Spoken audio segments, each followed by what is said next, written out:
ପିଲାଦିନେ ବର୍ଷା ଛାଡ଼ୁ ଛାଡ଼ୁ ଛାତ ଉପରକୁ ଦୌଡ଼ି ଯାଉଥିଲେ ଇନ୍ଦ୍ରଧନୁ ଦେଖିବାକୁ ମନେ ପଡ଼ୁଛି।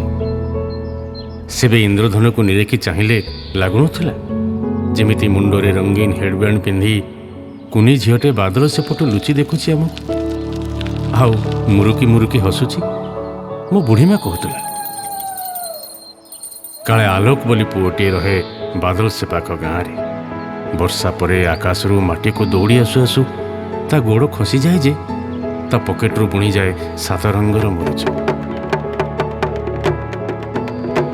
ଆଉ ଆମକୁ ଦିଶେ ଇନ୍ଦ୍ରଧନୁ।